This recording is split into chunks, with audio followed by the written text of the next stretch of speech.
What is going on, YouTube? What's really happening?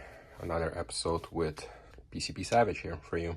In this video, I'm gonna explain how important it is index, or some people call clock, the liner, the barrel, indexing or clocking the barrel. If you want to get your 1 MOA or less, you must clock the liner. And you might say, well, it comes from the factory with little line on your liner that's already point, to the high position on it. You just line that up. No, it doesn't work like that, and I'll prove you why it doesn't work like that. So I'm gonna try to make this video as short as possible. Stick around. Let me first explain why you need to clock it and why you should not. You should ignore that little marking from the factory. All right, so what do we have in your gun? We have your liner, which is, the barrel where your pellets or slugs going through. You have carbon fiber sleeve, and you have outer liner, that's outside part of your barrel. That assembly is your barrel, okay? First of all, highly recommend to epoxy your carbon fiber sleeve over to your liner. Here's why: because if you start clocking it and moving it around, well, that spins inside of the carbon fiber, that spins inside of that.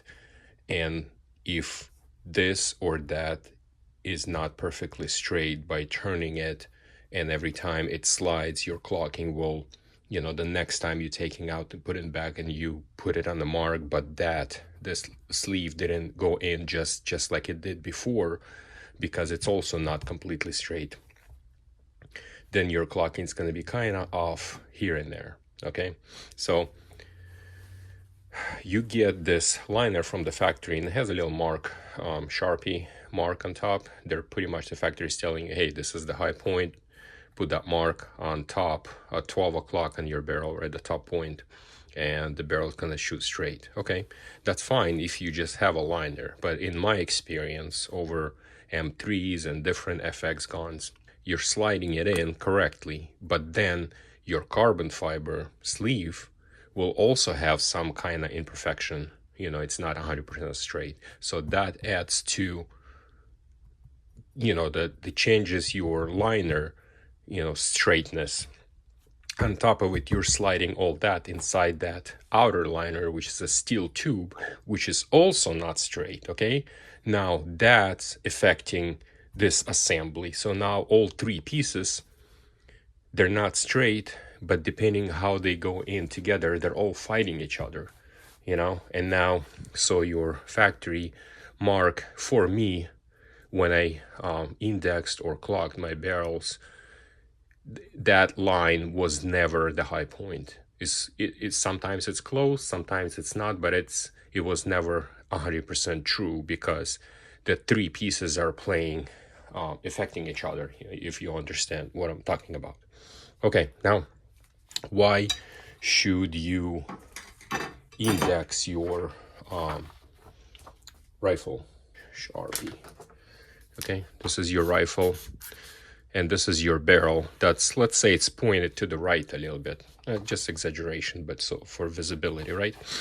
And let's say you shoot 20 yards, and you adjusted it, and and for example, it's hitting right here, and you're kind of comfortable with this, like it bows, but it hits 20, and you adjust your windage, it's hitting 0. Now you want to shoot 50 yards, okay? Now, instead of hitting it here, it's going here. So now you need to adjust your windage again, because it's at 50 yards. So now you're clicking your windage over to the left, okay? And then you want to shoot 100 yards. Now your point of impact right here, right? Not where you want it to be in line. So you adjust your windage. Now you're, to keep point of line, now you're shooting right here. And then later on, you want to go back to 20. All of a sudden, your X right here, where you want it to shoot, it's all of a sudden to the left. Now you're correcting the windage again, right? So that's why it needs to be indexed. All right, so indexing is really easy to do. all you do is you put your liner, the barrel assembly in the gun. You put that mark that you have to the top position. You shoot at the cardboard. Take the cardboard and you put an X on it and you shoot at it, and let's say the bullet hits, let's say for example center, right, because it's been zeroed. That's 12 o'clock. Then you move your liner clockwise to 3 o'clock, and all of a sudden it shoots here. Okay, that's 3 o'clock. And then you put your liner to 6 o'clock, you know, that line pointing down. Then there's a 6 o'clock, and then you put it to 9 o'clock. And then, so do you want it to shoot always at the highest point? Okay, so that's all, that's in perfect condition. But let's say for example, you know, you shoot your first shot with the liner clock to the top, brand new liner from the factory. You epoxied your carbon fiber, you put it inside the steel tube, everything got affected. You shoot your first shot, the line is on the top, and it's all of a sudden here. Then you're putting, you know, your the 3 o'clock, then, you know, the 6 o'clock, then your, you know, the 9 o'clock right here. So now you need to find the highest spot, and then you need to micro adjust, you know, a little bit to the left, a little bit to the right. Maybe a next shot's gonna be right here, the other shot's gonna be right there, and then so okay, this is my highest point. That's when you're gonna want to leave it at. Okay, this is why indexing is important. All right, we're gonna take it to the range and we're gonna shoot it, and I'm gonna show you how it's indexed. I'm gonna index this liner right here. This is my brand new 140 twist rate 700 mil from the FX. I'm gonna index it out there on the field, and you're gonna see how it's done. All right, our first set of shots, the marker is at the top, 12 o'clock. We're shooting at 12 o'clock. When you're turning the liner, make sure you loosen up your block right here, the screws, if you have the new block that tightens the liner, and loosen up that, because that holds the liner inside tight. So loosen those up when you're turning it.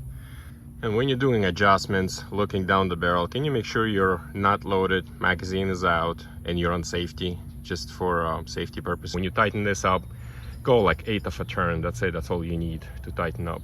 And then tighten all your bolts on the block and on the rear, the power block. Tighten them up. And let's shoot 12 o'clock. So the first shot, 12 o'clock, shot right there.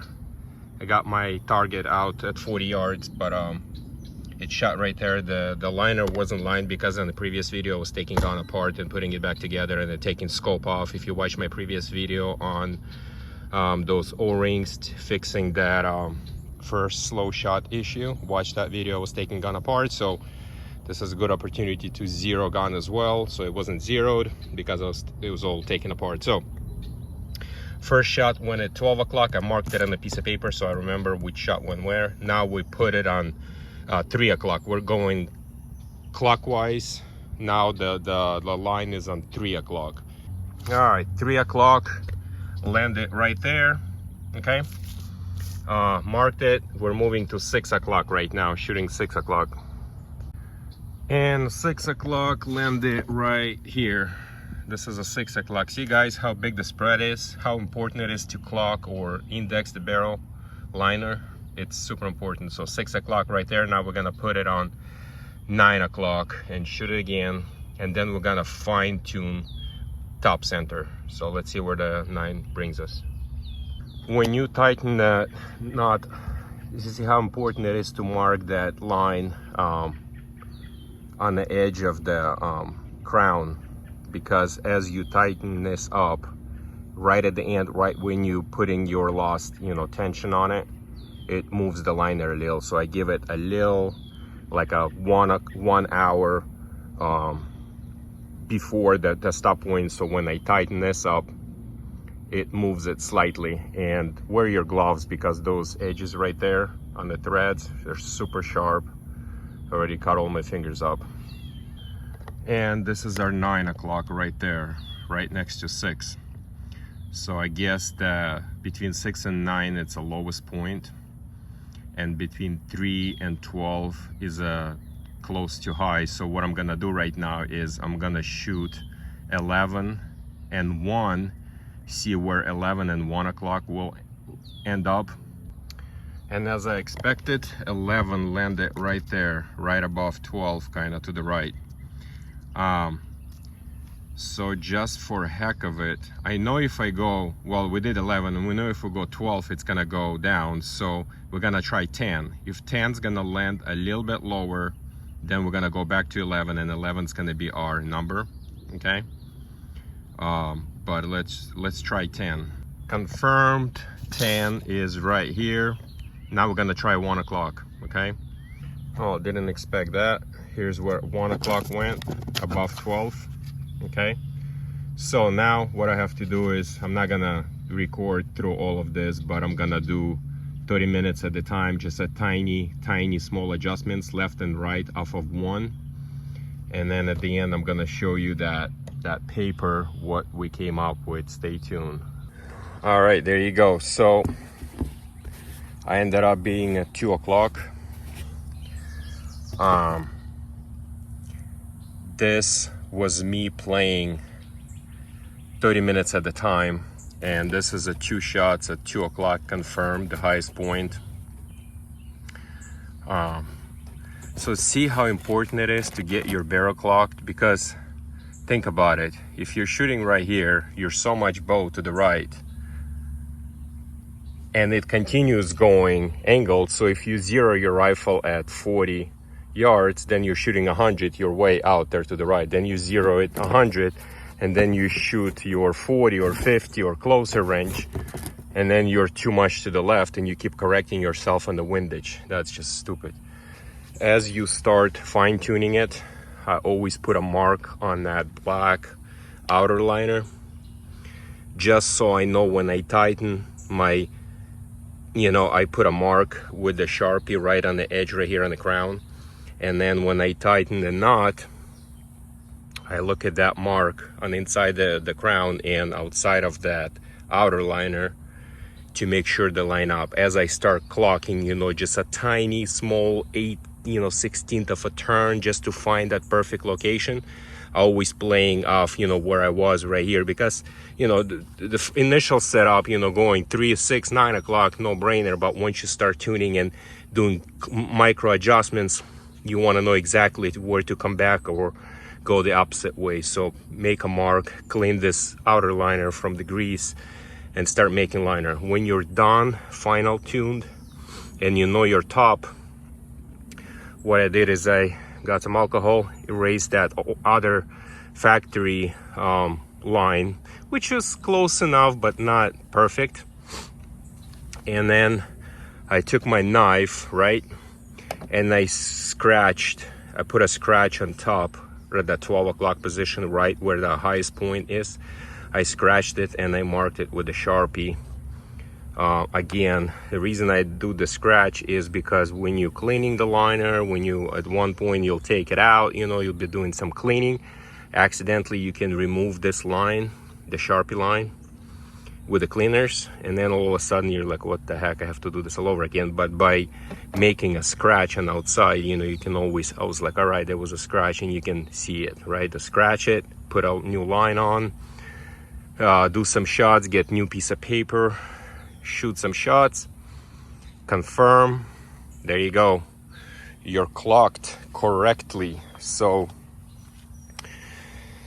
again, thank you for watching. Please like, share, and subscribe. It takes time to make this video outside in this heat, even though it's my backyard, but it's still freaking hot.